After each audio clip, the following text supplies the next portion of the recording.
Hello and welcome on behalf of the Biochemical Society and Portland Press. I'm pleased to welcome you all to this webinar, the last one of the year, which is part of a dedicated early research biochemistry focus webinar series.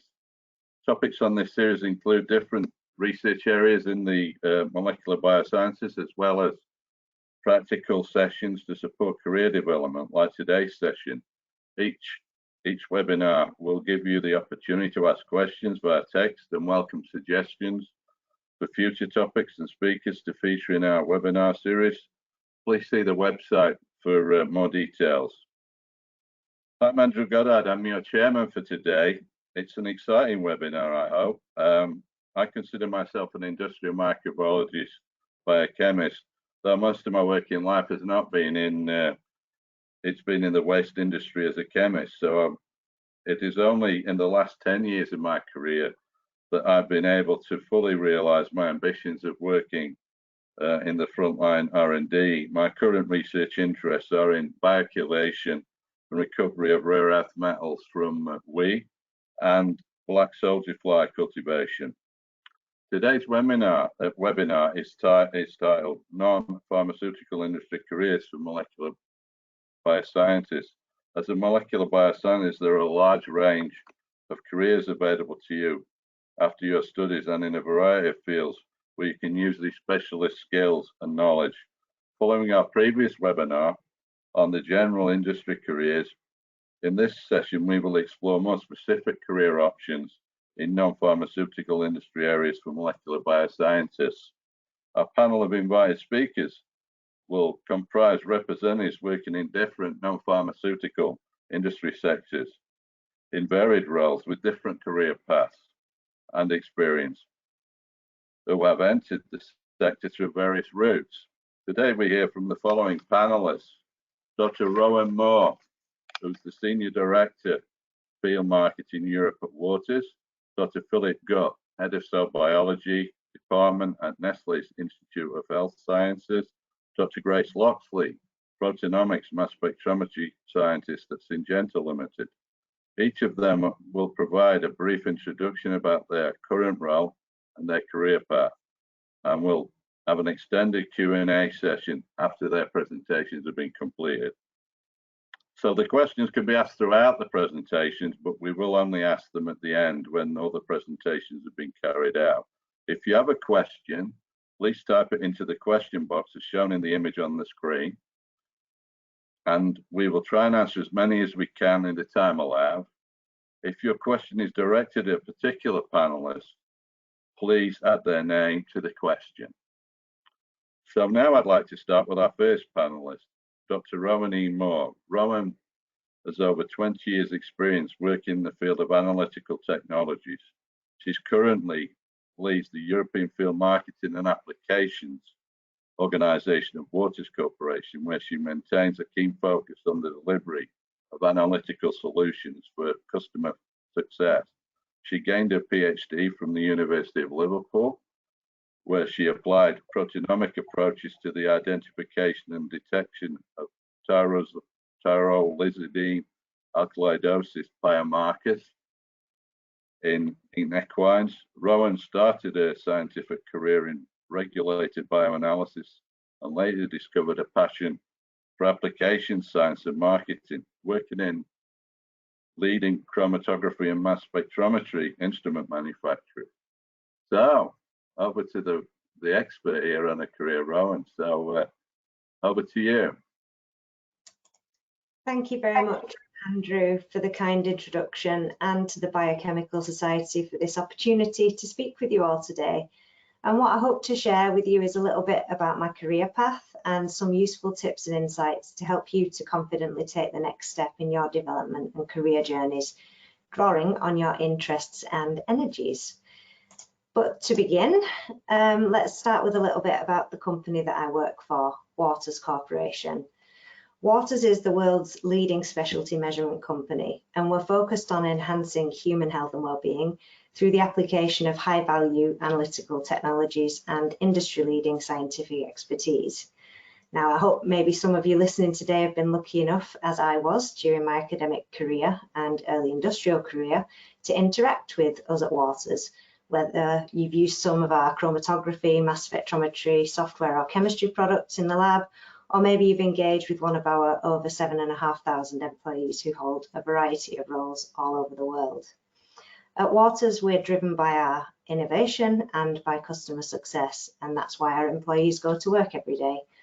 And a point of note is that over the past 4 years, we've increased our investment in research and development by over 20%, which has yielded many innovative and exciting new products and technologies. So at Waters, the work that we do shows up in facets of everyday life. I'm sure many of you listening have had a COVID vaccine. Waters technologies were used to develop and in the quality testing of these vaccines. Maybe the lab you work in today is focused on driving breakthrough discoveries that translate into healthcare solutions and diagnostics. Waters equipment is often used in this area. Maybe you've eaten or drank something today. Waters made sure that that was clean and safe for you to consume. On the clinical side, 1 in 4 babies worldwide is tested at birth using Waters newborn screening solutions. And finally, we ensure that manufacturers can produce products efficiently and sustainably at high quality. So how did I get here into my role at Waters? Well, to start, this is an image of Studley Pike Monument, and it's the view that I look out on every day from my kitchen window at home in the small market town that I live in the South Pennines in the UK. And my career started in this area back in the late 90s, where my first position that I took whilst studying at high school was as a bioanalytical assistant at ICON. Formerly, it was called Medibal at the time. And it was here that I was first introduced to good laboratory practice standards, standard operating procedures, and I had my first encounter with liquid chromatography and mass spectrometry. I asked a lot of questions in that time, and during this, I also met my first inspirational scientist leader and mentor, who's now a lifelong friend. I then went on to study equine science for my degree, which is probably not the usual degree choice that you would hear people take. But from a very early stage, I was keen to make sure that I followed my passions, and I had always grown up around and ridden horses. And I'll be honest, I was petrified of taking on a degree, let's say in pure chemistry or biochemistry, and perhaps not enjoying it. So I chose an applied scientific degree course.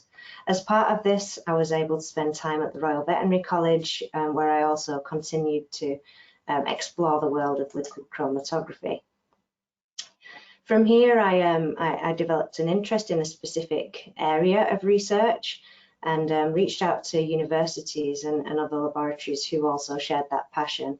And I was lucky enough to be offered a PhD at the University of Liverpool. And you'll see a picture of an old caravan on here because, again, part of my own self-discovery journey was that I didn't like living in a city. It didn't suit me well, I wasn't happy, so in order to continue at the University of Liverpool, I rented a caravan and lived in that on a riding school and spent some time with horses as well out in the countryside during my PhD. So as part of my PhD, I was overindulged, let's say, on the analytical instrumentation side and managed to get exposure to a broad range of different technologies and the vendors which produce these. And I actually, as well as sharing my CV with a number of representatives from different companies who came in and out of the laboratories that I was based, I also partnered with a specialist recruitment firm, VRS, who eventually put me in touch with Waters, where I took on my first position of employment. So here I entered as a field applications scientist, and in 2010 I moved on to become a people manager. And in 2015, I moved into a whole new world of marketing at another company, Thermo Fisher Scientific. And it was in this position as a global pharma and biopharma marketing manager that I learned skills in project and campaign management. I led collaborations, and I also was lucky enough to recruit and build out a team from scratch. And then in 2019, I took advice from my kids for what it's worth and accepted a position to return to Waters to lead their product marketing function in Europe. And now I'm fortunate enough to be leading the European field marketing and applications team. So throughout my career, my family have also been great sources of energy and support, and horses have been and continue to be a constant source of joy and personal development and inspiration for me. So a passion for science, analytical science, has always been at my core, but I also have found great energy in solving problems, gaining understanding and overcoming challenges, and not giving up just because something or someone might be difficult, different or unfamiliar. And as I progressed as a team leader and in management roles, I gained an interest in understanding more about the business side of the companies that I've worked for, and then on into the world of marketing. And this, of course, meant hanging up my lab coat, which was the most terrifying step I've taken on my career so far. I actually felt incapacitated without an instrument to work on, without data to process, solvents and samples to prep. Even today, I must admit, I still feel a little ache in my gut to spend a day in the lab, but I do take great pride and pleasure in being able to celebrate the science of my team, of our company, and in knowing that if I really wanted to, I could go into any one of the labs in Europe at Waters and play on an instrument. And even in the role that I have today, I still do immerse myself in data and results, and I do still read scientific papers. And in all of the roles that I've had, my biggest energy boost comes from seeing, hearing about and communicating the success of our customers and their science. And that's what marketing is to me. So here are some of the top qualities that we're always on the lookout for in our scientists and marketeers. And we want people who are going to really go after and own the challenges that we have or our customers face, and embrace the power of their networks to progress and succeed. And this here is the side-on view of my PhD thesis, which upon submission shocked my supervisor, but he obviously never forgot about me with my rainbow dividers, as he suggested that I join this panel discussion today. So one thing to remember is that your actions do have consequences. So what to expect in a role with a company like Waters? Well, cutting edge science and technology, and being able to work with a diverse set of customers and applications. Of course, there are opportunities to travel, to attend prestigious conferences and to network, and also to get involved in really interesting customer collaborations. As I've progressed and taken on different roles, I've learned parallel skills in areas like video production and different communications. At Waters, we have a STEM outreach program, which I've been involved in and had some fun with. We also had an innovation response team when the pandemic hit, and I'm particularly interested and motivated by ours and our customers' goals towards sustainable lab operations. Recruiting talent, of course, is always exciting, and being able to develop and promote people either within or outside of our company. And finally, I'm always on a learning journey when it comes to modern marketing and demand generation. So what have I found most important? Well, mentors have been important.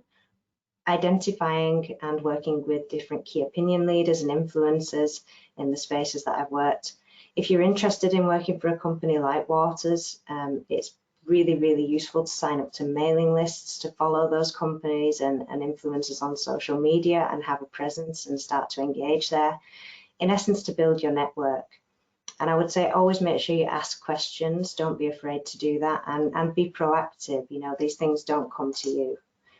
And don't be afraid to try something new. Just because you've never done it before doesn't mean that you shouldn't have a go. You may well, as my young horse proved here, completely overachieve the challenge that's before you. And it's okay to fail. Quite often we learn more and grow more from when things go wrong or not quite as we expected. Really take a moment to think about what it is that sparks your interests and energizes you to take your next step in that direction. And remember that you are always in control and there are always options to take. So to finish, there are a number of people that I'd like to thank who've helped me along my career journey and supported me. And I'd invite you to connect with me on social media, particularly on LinkedIn and Twitter, where I'm most active. And if you are interested in any careers at Waters, there's a QR code here that you can scan, or you can explore these at waters.com/careers. Back to you, Andrew.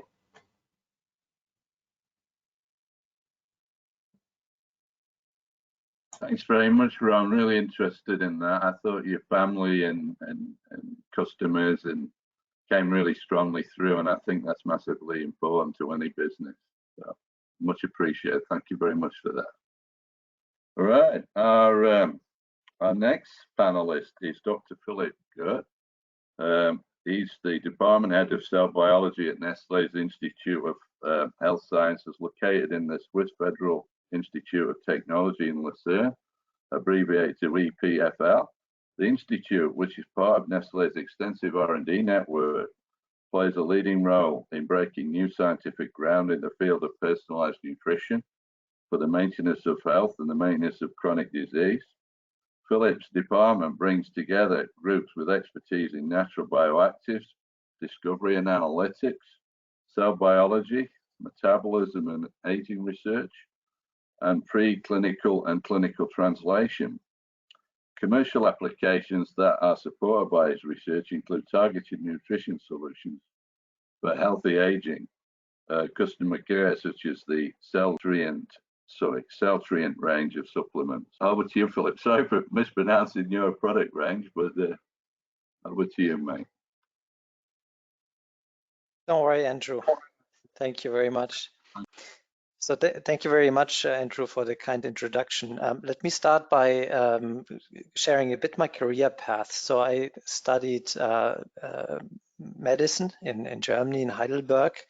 And after my studies, I decided to take on a fellowship in basic research, and I moved to San Francisco, to California, to work at the University of California in San Francisco, UCSF. I spent 6 years there in quite fundamental research, drug discovery, using a little model organism, zebrafish, for drug discovery. After this time, I moved to Switzerland about 7 years ago to join Nestlé Research and Development. It was very exciting at the time. Within Nestlé, I started with a very small team with just 2 employees, aiming to bring in some of the expertise and the technology setup I had at UCSF into Nestlé. And from that day on, I never kept learning about how big Nestlé is, and it's a very exciting work environment. So Nestlé R&D is huge. It's a global network of R&D centers, which can be roughly divided into research and into development. So for example, research covers quite broad areas like food safety, food technology, plant research, but also health sciences, where I work in. But then we also have a global network of development centers. They're called product technology centers, and they do very exciting work, basically to bring the discoveries into prototypes, into pilot productions, and ultimately everything that's needed to bring a new product on the market. So the institute that I work with is called the Nestlé Institute of Health Science. We're located in Lausanne in Switzerland. We're distributed over 2 research sites. Overall, we're about 160 employees, scientists, research staff, but also a PhD program. So Nestlé Research has a PhD program in collaboration with local universities like EPFL, the Technical University in Lausanne, and the University in Lausanne, but also Geneva, Bern, Munich, and a few others. We are quite prolific in publishing. We publish about 70 research papers a year. We are divided into 6 research departments for different benefits, including metabolic health, muscle health, gastrointestinal health, and brain health, and also departments that are more transversal, like nutrition recommendations and diet epidemiology, and also cell biology, where I work. Now on the next slide, you see an overview of the broad spectrum of innovation that is driven by Nestlé R&D, and you will appreciate how many different things we do. So, for example, I can show you how we contribute to food safety. So for you as biochemical and molecular students, I think that's quite an interesting example. So in 2018, we have implemented whole genome sequencing to identify microbial contaminations in food. So a really great example of state-of-the-art technology, genomics technology to bring safety to the everyday consumer. Maybe another good example was the launch of plant-based burgers, which you can maybe imagine there's a lot of food technology and food engineering behind to get to the texture and the flavor, getting close to real meat. But it's very exciting science behind. And then moving a bit more into the health care range, for example, we also make product solutions for pets, especially for dogs and cats. And here's one very exciting, scientifically very exciting example for pet care to deal with anxiety of dogs and to calm dogs with anxieties down. There's an interesting history behind this because the solution behind this product, a probiotic, was initially found in a human clinical trial for patients with inflammatory bowel disease, where a secondary endpoint showed that the product reduced depression and anxiety of the patients. And this is something that we could leverage then together with our colleagues from pet care and showed eventually the clinical benefits of this probiotic. And until today, it's one of the best examples of going from understanding better the microbiome to deriving probiotic solutions with a true health impact. Another example from the pet care space is a diet for cats that reduces the exposure to antigens that for pet owners with cat allergies. So this allows pet owners who have developed allergies to reduce the symptoms. A really exciting product which shows nicely the benefits for the cat and the owner. And then maybe as the last example, here showing something that we have been involved from cell biology is a supplement solution range for healthy aging that essentially improves the resilience of our cells to the aging process with benefits across different indications. So essentially taking a cellular angle on health benefits. So on the last slide, just give me a few more flavors of what we do within cell biology. So in cell biology, we are in charge of the discovery, part of the discovery program of Nestlé Research. And so one approach that we have is that we discover new natural bioactives that engage mechanisms or targets that we can explore for different health benefits. So to this end, we have a very large collection of natural products, over 60,000 natural products that we can screen in high throughput assays. And we also have started to using quite advanced computational analytical methods using mass spectroscopy together with computational models and machine learning to identify the right bioactives from, for example, fractions or extracts of plants, and to bring them into the next steps of the discovery pipeline. And just to give you one example where I think we took quite a unique approach and it may be of interest for you as biochemical scientists. So we had a big interest in a cellular process called autophagy. And the reason is that autophagy is our cellular cleanup system. So in different diseases or in aging, our cells accumulate waste, and the waste needs to be cleared out properly so that the cells can replace damaged materials and make the cells function properly again. So it's a very fundamental mechanism with benefits across different health benefit areas. And so the way we approach this is we use zebrafish as a discovery tool. We modified them genetically to make transgenic zebrafish that monitor, here in green, autophagosomes, so basically the vesicles that do the cleanup in the cells. And we scaled this approach up into a 96-well format for screening. And you can see here a screening plate with a single fish in the plate. And using high content image acquisition and processing, we can identify natural products that are very effective in driving the cellular cleanup system.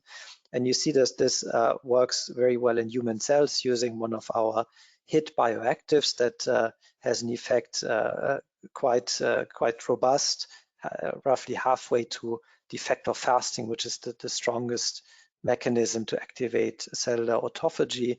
And bringing this hit bioactive into various health benefit models, we found benefits across different indications. Just pointing out here one, which is an improved memory function in an aging model of mice.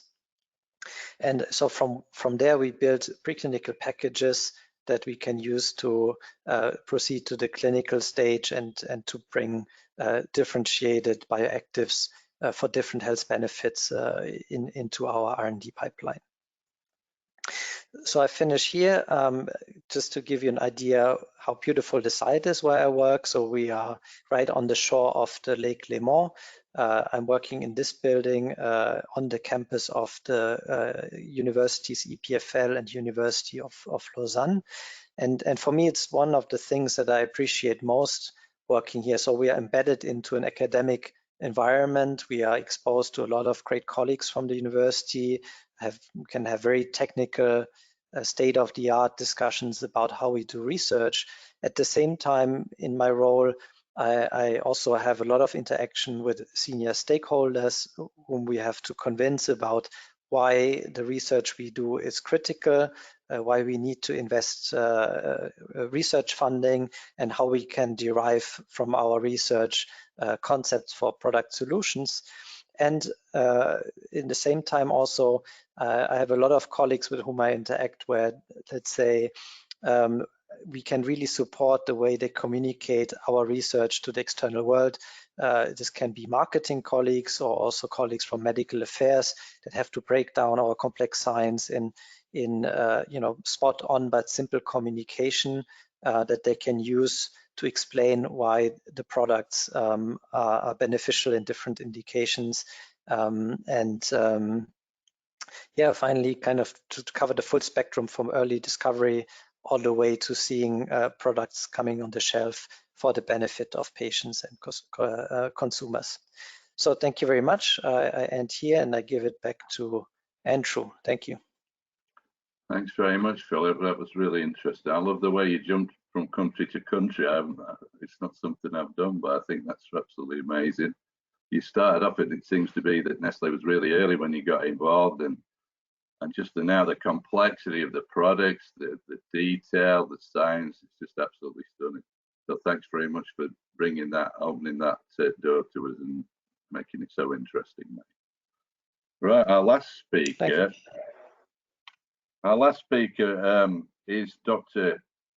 Grace Loxley. Grace studied biochemistry at the University of Liverpool, where she stayed to complete her MRes and in advanced biological science, also a PhD. Both of these postgraduate projects were done between the labs of Professor Rob Bainan and Professor Jane Hurst, where she learned to specialize in proteomic techniques with applications of mammalian behavior. She identified and characterized chemosignaling proteins in scent markers in a variety of mammals, including mouse, lemurs, ringtail lemurs, bushtail possums, bank voles, and field voles. After finishing her PhD, she wanted to continue to apply the mass spectrometry skills that she had learned and answering different biological questions. She first heard of Syngenta through a Biotech Yes project, and their focus on innovation led her to apply for a proteomics position when it came up. Within her role, she acts as a technical specialist in a small team early in the R&D pipeline, using proteomic techniques to characterize new potential products for early identification of the mode of action and toxicity pathways. Sounds absolutely fascinating, Grace. Over to you.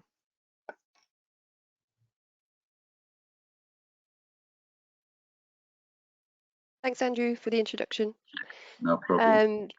So yeah, I, as Andrew mentioned, I'm a proteomics mass spectrometry scientist at Syngenta. I don't have as much career experience as Rowan and Philipp, but hopefully I can give you a point of view of working from an agribusiness. Plus, in the last sort of 3 years, I have gone through that process of finishing my PhD and deciding what I wanted to do and applying for jobs. So hopefully I can give you that kind of recent experience as well. So yeah, as Andrew has already mentioned, I started at Liverpool, did my bachelor's in biochemistry back in 2011.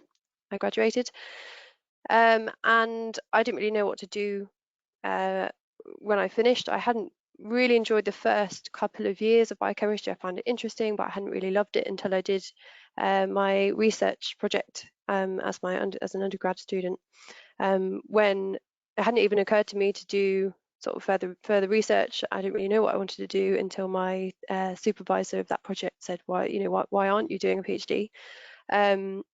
So yeah, one of the examples of how your mentors can really influence what you do in your life.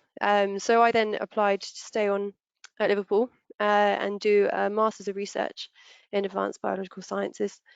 And I happened to be put into the lab of Rob Bainan and Jane Hurst, where they sent me a picture of that picture of a mouse lemur right in the middle and said, would you like to work with these animals? And obviously I was yes, please. It turns out I worked with their urine, so I got sent their urine from other labs across the world. But I did manage to visit them, and I have managed to visit all of the labs that I've worked with. So University of Wellington in New Zealand, University of Hanover in Germany, and also a mammalian behaviour and evolution lab in the University of Liverpool as well. But during my MRes and also my PhD, where I stayed on to do a very similar project in the Centre for Proteome Research, I had experience in mass spectrometry and proteomics, where I was characterising the proteins that are in the scent marks of these different animals. And I learnt my skills in proteomics, which led me to apply for my job in Syngenta. And as you can probably notice, that none of this has got anything to do with agribusiness. So it was purely the technical skills that I was employed for. And also during my PhD, I did a competition called Biotech Yes, which is run by the University of Nottingham. If you haven't heard of it, I strongly encourage you to go and have a nosy. But it's a bit of a dragon's den kind of scenario, where you can go in with a plausible, it doesn't have to be completely realistic, but a plausible idea of a biotech business, and you apply to sort of pretend venture capitalists to try and get that funding to get that biotech industry started.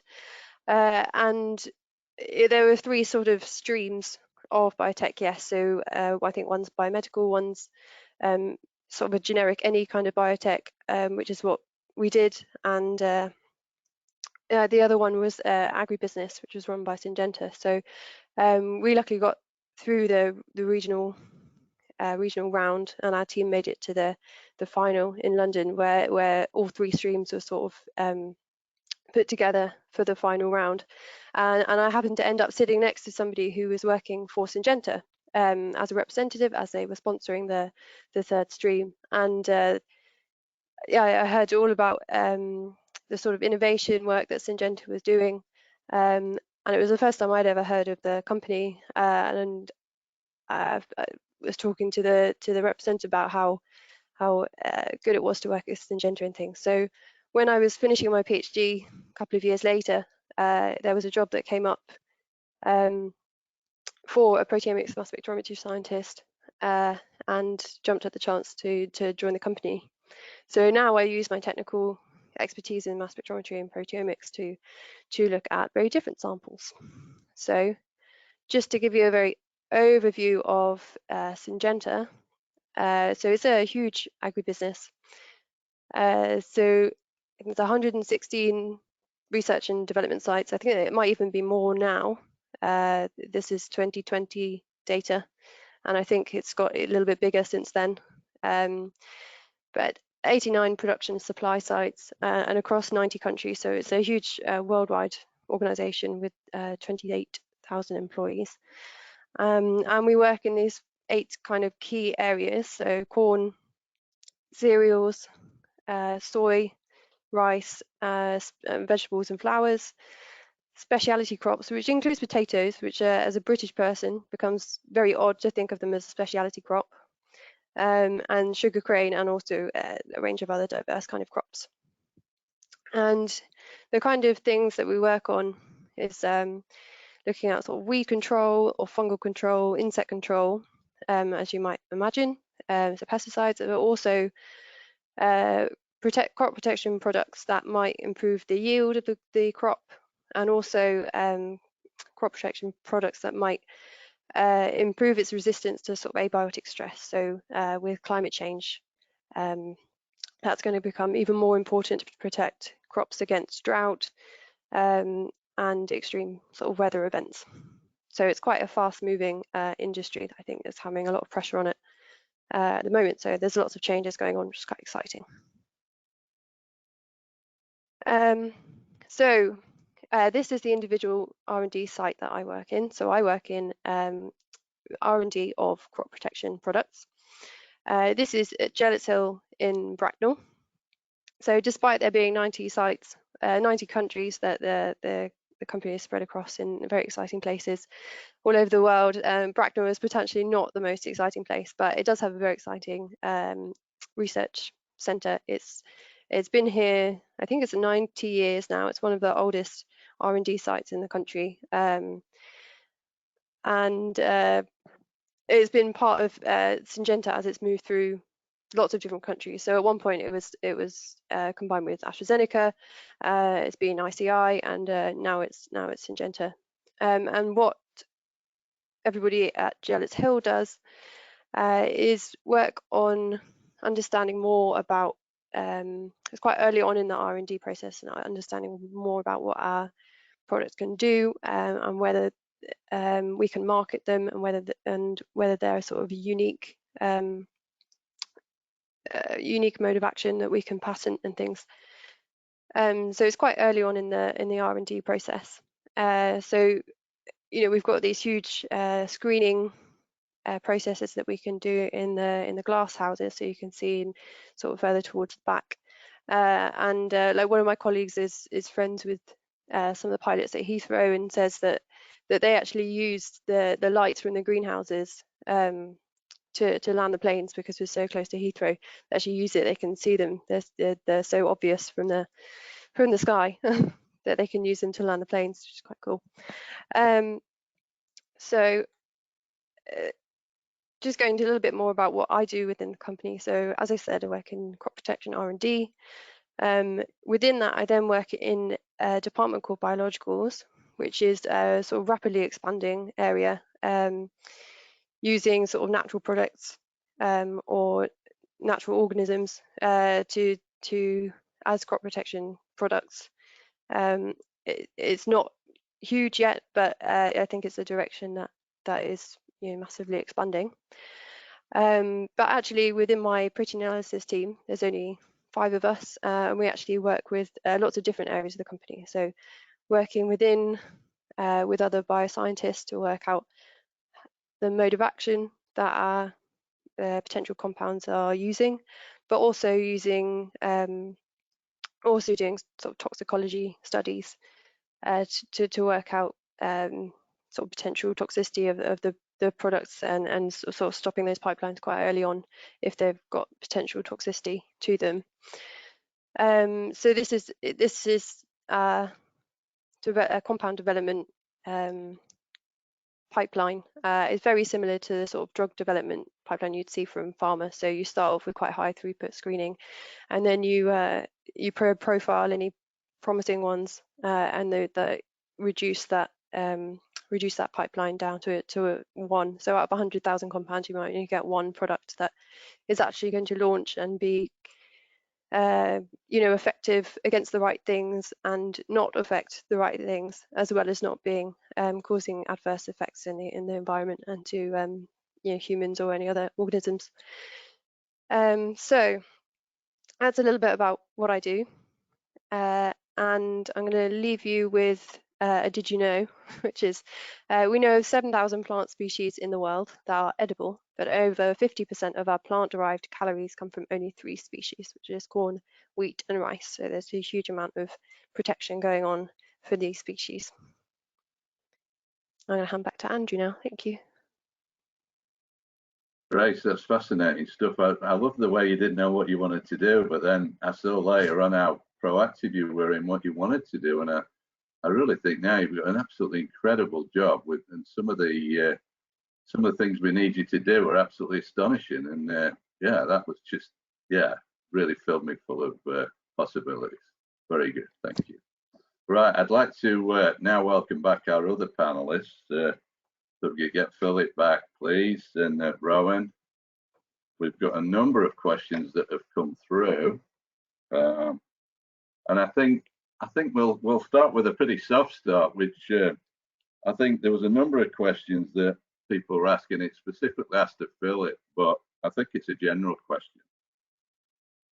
It's about a typical day, and I think we should put the typical day in light of the people, what they're interested in. So a typical day, could you probably just emphasize where you think you've got opportunities for people in the future? So where does a typical day sit for you, and where do you think the opportunities are going forward? So if we start with Philipp.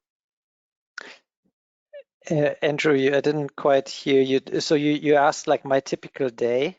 Yeah, typical day, but in the context of people who are coming into your company, what sort of things do you think they should be focused on in terms of what you might be interested in? So try and focus on that for me if you can. Did you hear that? I did hear, but it's a very hard to answer question, because I think one of the privileges of research is that there's no typical day.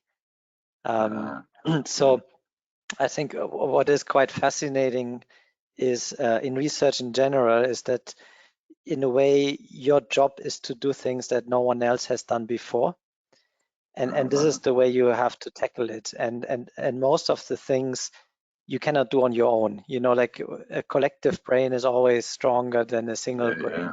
So I think when you come to a research job, I think you have to be very open-minded, that you will not know necessarily what you're going to do tomorrow, in a year from now, or in 5 years from now.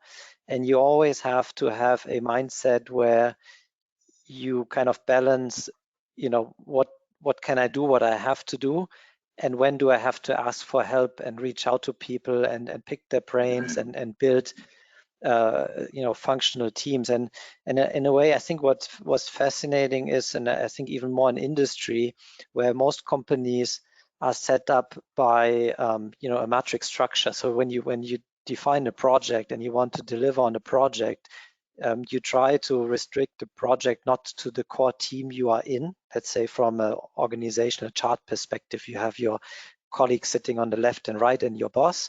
But to go beyond that and to build to staff a project with kind of interdisciplinary expertises from different areas, and then work together to really solve the most challenging question that a single person cannot resolve. And if you have this mindset, you kind of see where you want to go, and you see how to get on board and how to engage them, and to look beyond what your position is, so not being afraid to reach out to people that are on paper much higher in the hierarchy if they can help you, and at the same time also always be open to work with everyone, no matter where they are in the hierarchy. I think then you will be successful. So if we could ask the same question of you, Rowan, I think you've built some very successful teams in your own company. So how do you know, how does that work? You know, do you have a real purpose about that, or does it sometimes, like Philip says, does it happen by chance as well? Yeah, I think Philip started framing the answer perfectly. There is no typical day in many roles. I think especially as you work across many different markets, serving different customers, as we do in the companies that I've worked for. But yeah, I absolutely, when we're looking for individuals to join the teams, and when anybody who's listening is thinking about, you know, is there a career for me at a company like Waters or in the instrumentation industry? One thing I would say is that, you know, we have people from a broad range of backgrounds who work at a company, and that's how we indeed best serve our customers' needs, by having that understanding of many different customer challenges. So there is no blueprint, let's say, for what an ideal candidate looks like. Of course, it depends on the type of role, but many skills that you'll have from your time in research, from your time working in other positions, is going to be adjacent. It's going to be related in some way, and more often than not, it's going to be transferable. So as I said, you know, at Waters, we place a keen focus on our customers, on their needs and challenges, and delivering a best-in-class customer experience. And if at some point in your career you've been a customer of a company like Waters, more often than not, you understand what it is that we need to deliver on that, and would be viable as a candidate for a position. So I think that's the way I would think about it. And also, going back to what I said in my presentation, really understanding what it is that excites and motivates you, and hopefully that will lead to. So you come across as a positive, proactive individual when you talk to you as a company, yeah? Yeah, exactly. That's what I think it's about. Yeah, is being proactive, as Philip said as well, and don't be afraid to reach out and ask questions. If we could now frame the question to you, Grace, but I think the interesting thing I had from your presentation was the rate of failure. How do you cope with that sort of rate of failure? I think it was 100,000 to 1. It just seems an absolutely astonishing number. So how do you get people that can accept that? Yeah, I mean, yeah, starting off with, there's absolutely no typical day whatsoever, which is the lovely thing about research. But yeah, a lot of the projects that you work on, they might not be successful, but it's always about feeding back as a team, and working out where you're going next. So you're working with across all the different kinds of scientists across the site. There's a huge chemistry department, and work with all sorts of people in bioscience as well, and you're working all together on a project that will decide where you go next. So yes, something might have failed, but is there something that you can change? You know, the chemist will be like, okay, well, can I change this compound somehow to affect to be less toxic, or reduce the toxicity, or be more effective in the organisms that you're trying to control. So yeah, it's a huge team effort, and working in research is you work right across the science spectrum. So there seems to be a couple of trends here that are coming across this collaboration issue. There seems to be a customer focus. There seems to be, if they're interested in working for you, they need to look at what your front end stuff is and what you're trying to do as a company, so that you can then be positive, proactive to get recruited. I think is that fair to say, guys? No, I think it's for sure a trait that you need to be proactive and a good team player. I think this is clear. And I think back to your previous question, I think you have to, at all levels in a research organization, you have to understand that failure is just an intrinsic part of research, and you're being paid actually to fail. So I think as a manager, you have to create an environment where everyone feels psychologically safe to fail. I think this is very important. But as a team, you need to understand, you need to build a way of working among the team where you go very rapidly, iteratively through the failures to see where can, which type of things work, because you want to avoid that you basically carry on based on something that will never work. And here again, being proactive and running your ideas by others is just key. If you sit in your corner, you will get sidetracked, because most things you do fail anyways. I think the second question kind of leads on from the first, which is how does the experience of the candidate fit into your jigsaw? We've talked about proactivity and fitting into new things, but how important is that experience to you? Is it the most important, or are these other features of these people more important, like team playing, being able to communicate, so on and so on, customer focus? So this was asked to Grace. So, but I think it's everybody. So if we could start with Grace, it'd be great. About how important is your technical background? How important is the specific experience, or are you more interested in team players who can be molded into what you want to do? I think it depends on the role that you're going for. I mean, a huge number of my colleagues have worked in pharma before, so it's the technical expertise that they may have experience in that they went on to use in agribusiness, and also vice versa. They might have a huge amount of experience in plants or fungi, and then be employed because of that knowledge, but actually be their skills are translational because of that. But also, I think for every job, that the kind of communication skills and soft skills that you need they're going to apply everywhere that you want to go. Okay. Presentation and communication, particularly. Rowan, what are your thoughts on this? Because I think, as Grace said, it depends on the role. Of course, if you're employing somebody to manage your mass spectrometry lab, then I think it would be strange to take somebody who didn't have any mass spectrometry experience for that job. So I think obviously it comes down to the role. So it's skills and experience based, but as we also discussed, I think there's a lot of transferable skills, and there's many of the roles that I've had up to this point where I've learned valuable skills in time management, in project management, in communication, in networking. Big one for us that I'm always on the lookout for is organizational skills. Just being able to manage yourself and your time and the assets that you have available to get the job done efficiently. And I think you can't underestimate some of those skills, and it doesn't necessarily have to have come from an area or even from a work-related experience that candidate might have. Course presentation and writing skills, I don't think they will ever be missed for any role that we have. So yeah, I know quite often there's this feeling of, oh, what if I don't have a PhD? If I don't have a PhD, I'm not going to be an eligible candidate. I would say absolutely not true.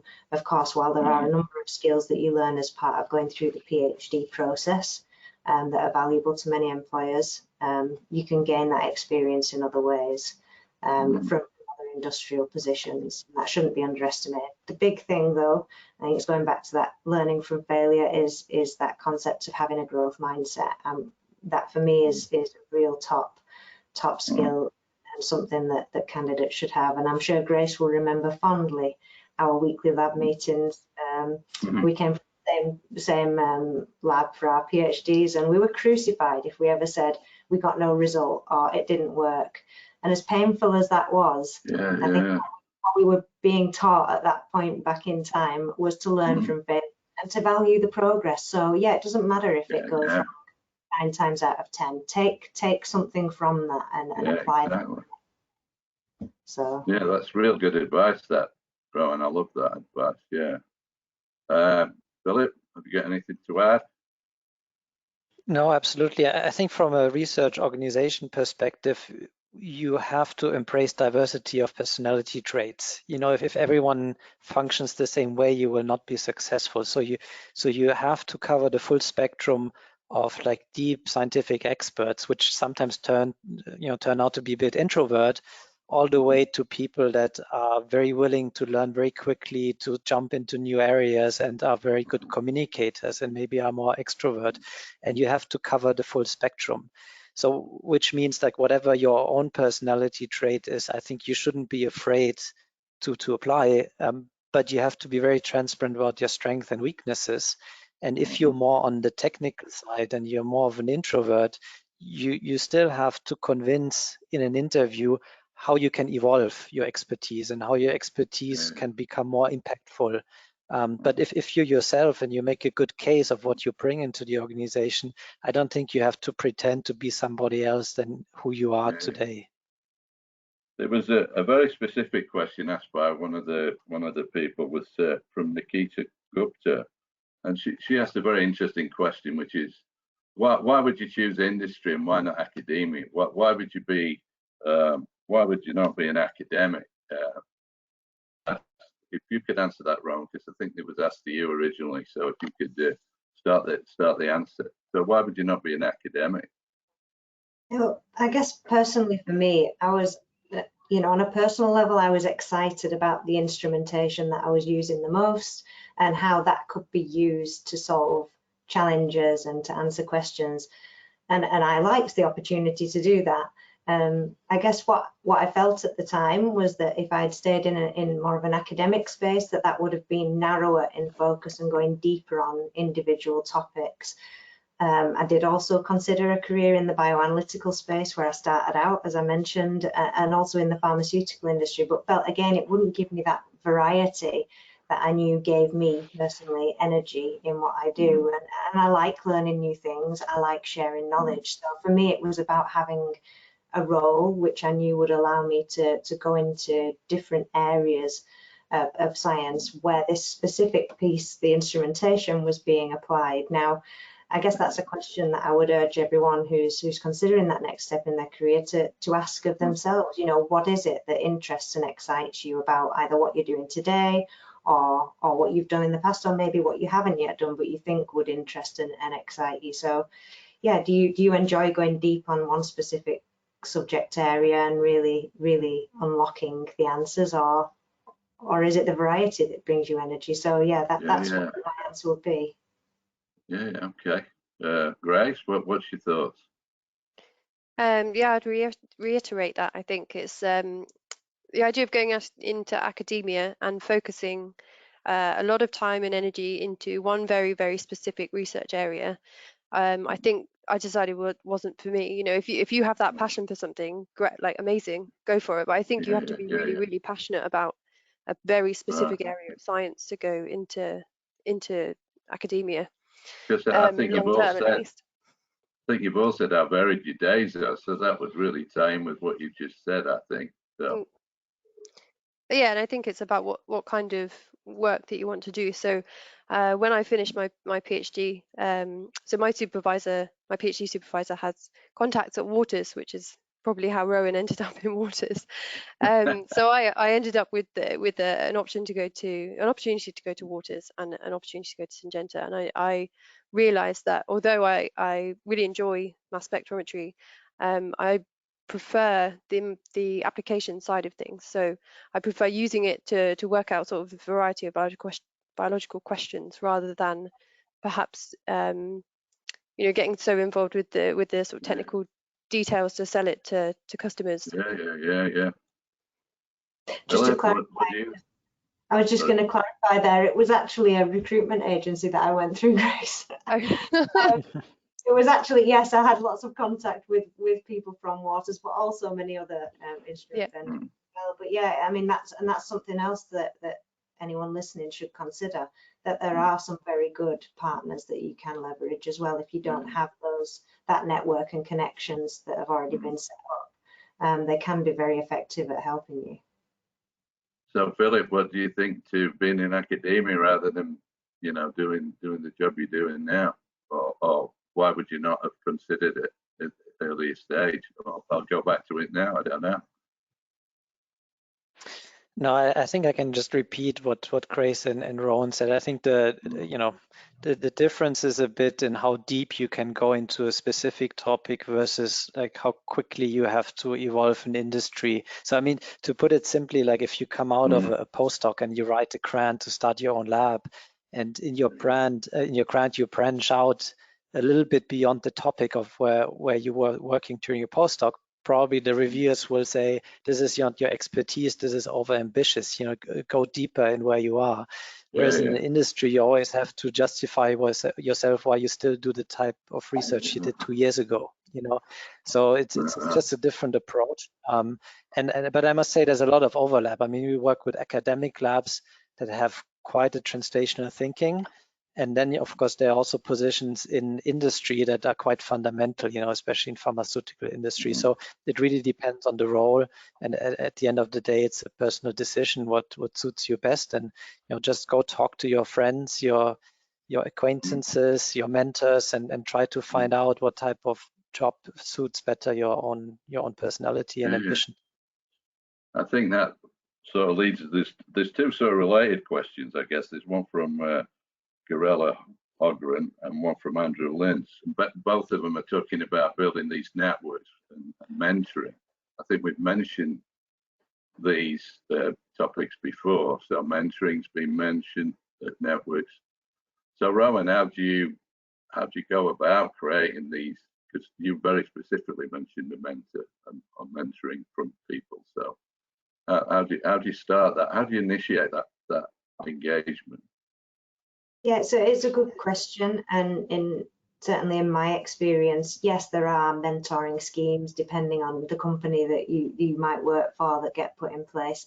But in all honesty, my experience of a mentor-mentee relationship goes way back before I ever stepped into the working world.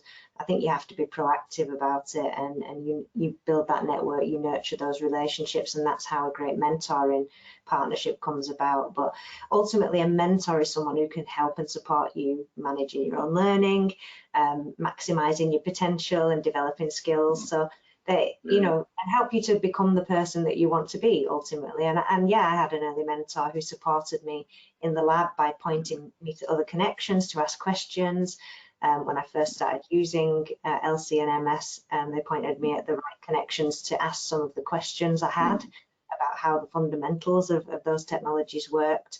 And that led to them ultimately, you know, we stayed connected throughout my career. We're still connected now. They acted as a referee for me when I was applying for jobs. They were open to review presentations and give me feedback on anything, help with job applications. So yeah, I've always been quite proactive in finding partners who can cover gaps and blind spots that I might have in knowledge and understanding to be as effective as I can be. So that would be my suggestion, is really sit back and think about that. What are the gaps in your understanding to be better at what you do today, or maybe what you want to do in the future? So Grace, how do you look at mentoring and social, this networking idea? How do you implement that? And probably as a younger member of the panel, how do you see yourself maybe later becoming a mentor? How do you see that evolving over time?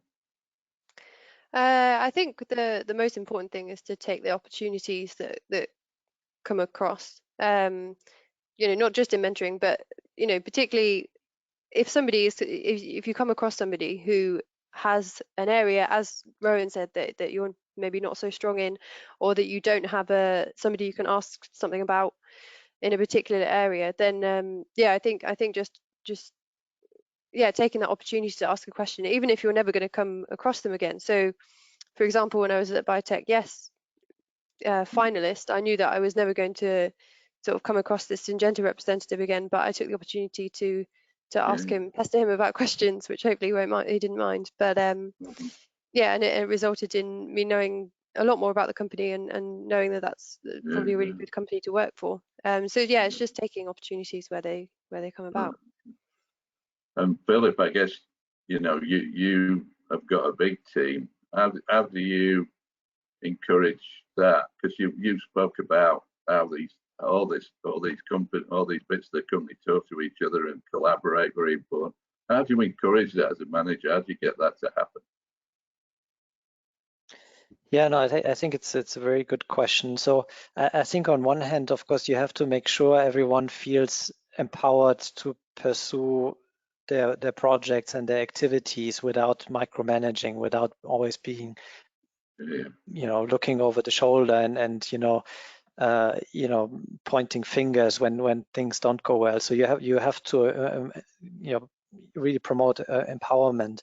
On the other hand, you have to make sure people understand the direction. You know, if everyone works in a different direction, you will not get there as you know, collectivity. So what you have, I think, what is very important is communication, so that people understand the needs, in our case, the needs of the different Nestlé businesses. And then you have to facilitate the mechanisms that the team members communicate between themselves, whether these are group meetings or roundtables or check-ins, or just, you know, encouraging people to have coffee together. Good thing in Nestlé is we have free coffee and very good coffee, obviously. So, you know, and I think it's something, especially during COVID, that became quite apparent. Like, if all meetings are done via Teams and are transactional, and it's always about what's the next step, what's the milestone, the team will not work. You know, if the people from the team don't have the occasion to meet, have a coffee together, brainstorm together, things are not moving in the long run. So creating an environment where everyone can exchange ideas, I think this is really absolutely key. Cool. There's a couple of... Maybe I have one more comment to very quickly to your because you mentioned the very junior people in the audience, and I think here in science we have an extremely unique opportunity, and this is while you're at university, you can, and this is what I did, you can literally walk into labs and ask them what they're doing. This is what I did several times, and it led me to my thesis lab, really walking the lab and asking people, what are you doing here? And as a student, you're usually received very, very well with this. And when I was in medical school, doing that when I was young. When I was 16, I went into a lab in Chesterfield Royal Hospital and asked for a job, and I got the job. And I wasn't really thinking I should have got the job straight away, but I just wanted to ask what they were doing, and then suddenly I got offered a job, and I went. And it's the same. Exactly. It's the same, Andrew. When well, there was a couple of those experiences I had. So when I was first using liquid chromatography, I had a real separation challenge, and I just got back then we still had catalogs online. I went through the different analytical column catalogs, called up the people, and found out loads about those different companies. And the same, I was interested in the area. I'd done my undergraduate thesis. I just reached out to all the key opinion leaders, sent emails, one of which happened to be someone at the University of Liverpool, and a PhD door was opened up. I didn't have it written down anywhere that my next step was to do a PhD, but here we are. Yeah. So. Oh, cool. I just like the way you walk into things, and I love it. I just think it's fantastic that they should take that message on board. You've got to be proactive and go and actually put yourself on the map and ask those questions. It seems to me you guys are receptive to that, and probably the people you work with are receptive to that. So that's really great. I like that. I think we've just got time for one quickie. So if there was a student who wanted to be sort of funded by your company, is there any routes for PhDs or internship? Is there any sponsoring capability of any of your companies? Start with you, Grace, if that's okay. Yep. So Syngenta sponsors quite a few PhDs. I think most of these are called CASE studentships, so CASE studentships, and where you do your PhD at university, but then you have 3 months, minimum 3 months at the company, where you come and work on site. So I think the easiest way to probably do this is just to go on findaphd.com, which I think most PhDs are usually advertised on, and search through the case studentships. If not, you know, through the individual universities, if you've got a particular scientific interest that you want to look into, then go through the relevant academic. And if not, I think there are also some advertised on the Syngenta website. So I think there are some internships and summer studentships, as well as PhDs, advertised on the Syngenta career website. So, you know, you go on to look at careers, and you just in the search bar, you can limit it to summer studentships and things. Oh, cool. Yeah. Rowan, what you got to offer a new star? Is there any sponsorships or interns or? It tends to be a lot of the time through different collaborations that we have in place that such sponsorships would come about. So I would encourage, if anyone does have a specific area that they feel that working with a partner like Waters would bring benefit, then to reach out either via their local sales representative if they're in touch with someone there, or of course, as I said, anyone can feel free to contact me afterwards if they have specific questions. But yeah, I think in short, yes, we do sponsor PhD studentships and otherwise, but it tends to be on a case-by-case basis and somehow linked to a collaboration that we'd be running. Oh, okay. And Philipp, what Nestlé? I'm sure Nestlé's got lots of possibilities the size of the company. Yeah. So we have, as I mentioned during my talk, we have a PhD program. So if you're interested in entering the program, look out for the job advertisements. With some universities, we participate in the university's hiring days, student hiring days, where we have then possibility to showcase what we do at Nestlé Research.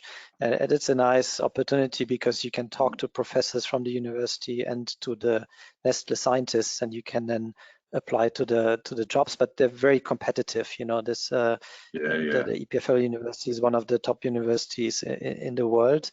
So very challenging to get in, but a great opportunity. Then in the UK, what's nice is UK has very strong funding schemes for academia industry funding. So Grace mentioned the case studentships by the BBSRC. So these we have. I have an active case studentship in my team.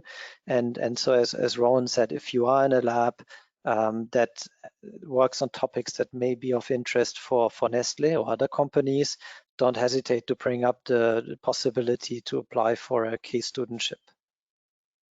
Right, cool. I think sadly we probably need to draw this to a conclusion.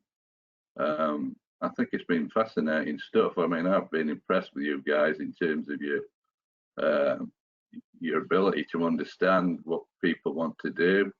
I'm impressed with you, with how you manage your daily lives and how proactively you've been in your career, how you've gone and knocked doors down and done that. I think that's absolutely fascinating stuff. So appreciate you, all three of you, for delivering such great enthusiasm. I was totally impressed with it.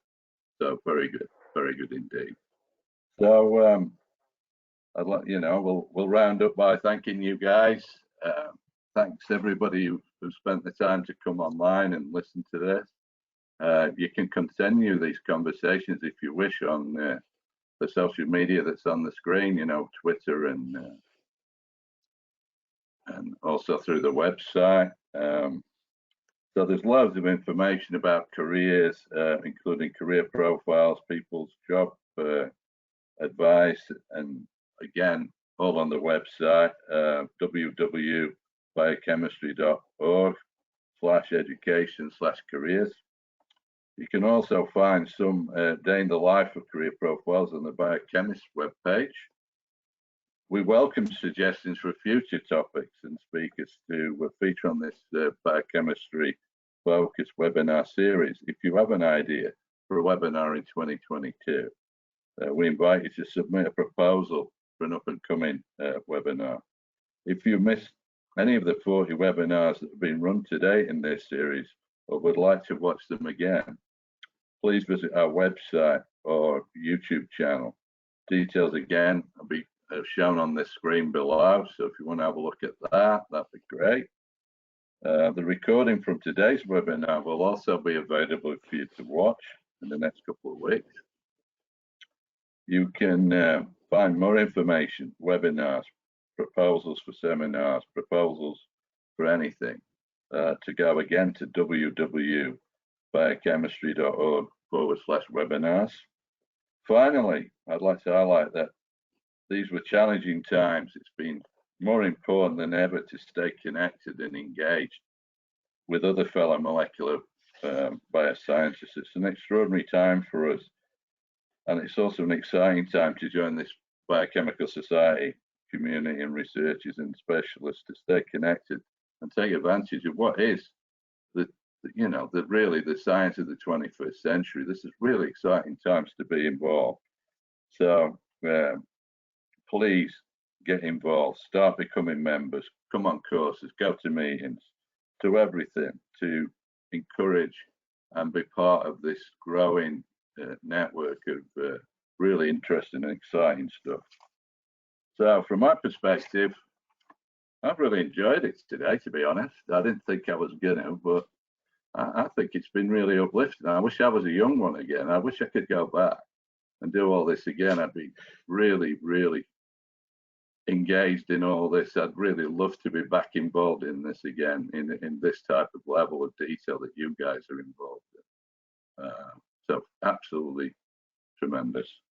So I'd like to thank you all, and I think it's goodbye from me, as they say, and goodbye from the panelists. So thank you very much for listening.